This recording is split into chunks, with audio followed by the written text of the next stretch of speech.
नमस्कार, मैं हूं सौरभ कुमार। अभी आप देख रहे हैं खुफिया मीडिया। आज आप लोग को हम एक नालंदा ज़िला से बिलोंग करते हैं। शंभू शरण जो हमारे साथ हैं, ये पटना हाई कोर्ट के वकील हैं। साथ साथ में कई ऐसे मामलों को इन्होंने उद्भेदन किया है जो समाज हित के लिए बहुत बेहतर है।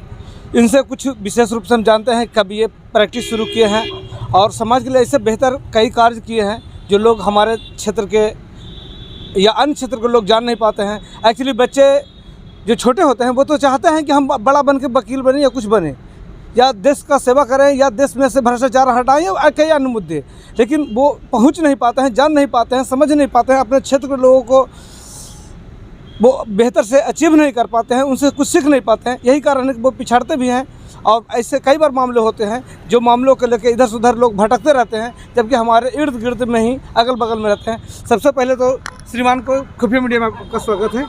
धन्यवाद जी। लगभग आप सर कब से प्रैक्टिस शुरू किए थे? मैं माननीय उच्च न्यायालय पटना में 2005 से अपनी प्रैक्टिस की शुरुआत किया हूं और उसके बाद लगातार संघर्षरत ज़िंदगी जी रहा हूं। खास करके मैं नालंदा ज़िला से बिलोंग करने के नाते नालंदा ज़िला के बहुत सारे ऐसे मुवक्किल आते हैं जो निस्सहाय असमर्थ होते हैं और ख़ास कर को जो सामाजिक कार्यों से जुटे होते हैं। मैं उनका जहाँ तक यथासंभव कोशिश रहती है मेरी कि मैं उनको किसी भी रूप में यहाँ मदद करूं और मदद करते आ रहा हूं। विगत साल भर ही पहले तेल्हाड़ा साइड के एक प्राथमिक विद्यालय की मुद्दा आया, जिस प्राथमिक विद्यालय को टर्नअप कर दिया गया था उस टोले से, जबकि उसकी आबादी 500 से एभव थी। तो सबको शिक्षा के अधिकार के तहत में मैं PIL एक दर्ज किया था, जिसमें माननीय मुख्य न्यायाधीश के द्वारा उस प्राथमिक विद्यालय को उसी जगह रीएस्टेंट करने का आदेश पारित किया गया था।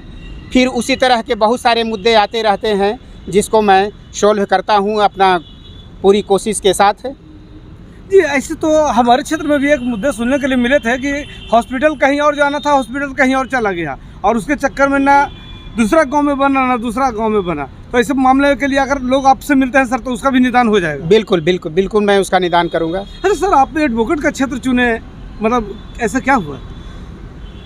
बचपन से ही जिस समय हम पटना विश्वविद्यालय में पढ़ रहे थे उस समय से समाज से ज़्यादा लगाव हो गई और पढ़ाई से नाता कम हुई और राजनीति से ज़्यादा नाता हो गई।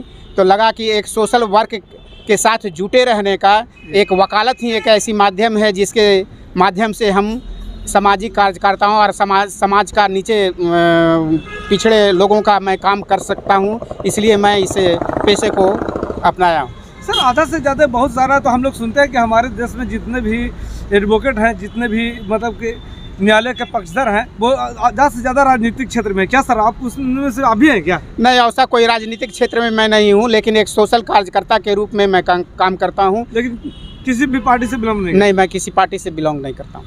सर, वैसे बच्चे जो अभी राजनीति नहीं, ये जो न्यायालय है इस क्षेत्र में अगर आना चाहें तो उन लोगों को कैसे आने में क्या लगता है, कैसे आएंगे वो लोग? देखिए, अभी जो समय चल रही है न्यायालय में प्रवेश करने के लिए और न्यायालय में कार्य करने के लिए, तो जो भी मेधावी होते हैं वो अपना बचपन से एक टारगेट बनाते हैं जो चले आते हैं। लेकिन इनफैक्ट ये है कि न्यायालय जो है एक मध्यम परिवार के लिए थोड़ी मशक्क़त है। मध्यम परिवार के बच्चों को यहाँ आकर के एक प्रैक्टिस करना काफ़ी मशक्क़त है, काफ़ी संघर्ष है। इसके चलते उसका एक मुख्य रूप से कारण है कि उनके जो गार्जियन हैं, पेरेंट्स हैं, उनको प्रैक्टिस में आने के बाद बहुत दिन तक साथ मदद करना नहीं चाहते हैं।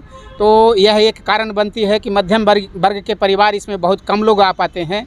जो सामंती व्यवस्था के तहत में लोग जो राजघराना के रूप में जाने जाते हैं, खास करके उनकी संख्या, खास करके माननीय उच्च न्यायालय में उनकी संख्या ज़्यादा रहती है वकालत क्षेत्र में।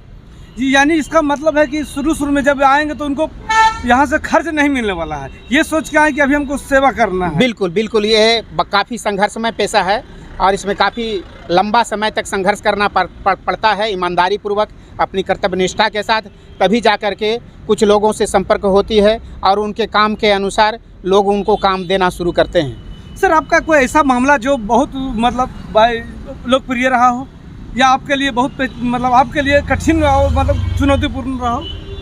मेरे लिए सबसे कठिन पूर्ण चुनौती यही रहा है कि जिस समय मैं वकालत के क्षेत्र में आए तो लगता था कि ये वकालत छोड़ के चली जानी चाहिए, लेकिन 3 बरस 4 बरस 5 बरस बीतने के बाद धीरे धीरे हमारे पास मुवक्किल आने शुरू हो गए और उस मुवक्किल जब आने शुरू हो गए तो उसके बाद लगातार हमारे पास मुवक्किल आते रहे और मैं अपना कदम को आगे बढ़ाते चला गया और आज मैं एक अच्छे मुकाम पर हूँ। सारे बाल बच्चा अच्छे ढंग से पढ़ रहे हैं, लिख रहे हैं। इसी पेशा से मैं पूर्ण रूप से संतुष्ट हूँ।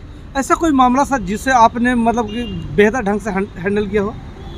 ऐसा तो बहुत सारा मामला है, खास करके मैं आंगनबाड़ी से रिलेटेड जितना भी मामला होती है पटना ज़िला, नालंदा ज़िला, उसको बहुत अच्छे ढंग से मैं निदान करता हूँ, बहुत अच्छे ढंग से उसको रखता हूँ। जो भी नियुक्तियाँ में विसंगतियाँ उनकी होती है, उनका जो अपीलेट अथॉरिटी बना हुआ है वहाँ से चैनल हाई कोर्ट तक आता है और हाई कोर्ट तक आते आते उनको ज़रूर न्याय मिलती है और पुनः वो जो सही उम्मीदवार होते हैं, आवेदिका होती हैं, उनको पुनः सेविका और सहायिका के पद पर आसीन किया जाता है।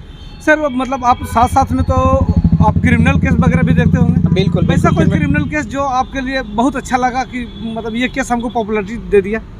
नहीं, ऐसा क्रिमिनल केस से कोई खास पॉपुलैरिटी नहीं होती है। क्रिमिनल केस एक लोगों को मतलब वो तो उसका टाइम सीमा बंधा हुआ है। यहाँ जो भी जजेस के रूप में बैठे हुए हैं वो मतलब एक प्रे है, एक मानवता है कि उनको बेल दिया जाता है। और रहा जहाँ तक क्रिमिनल अपील की बात, हियरिंग की बात, तो उसकी तो यहाँ बहुत लंबे समय गुजारना पड़ता है, इसलिए उसमें लंबे न्याय के लिए बहुत लंबे समय का इंतज़ार करना पड़ता है।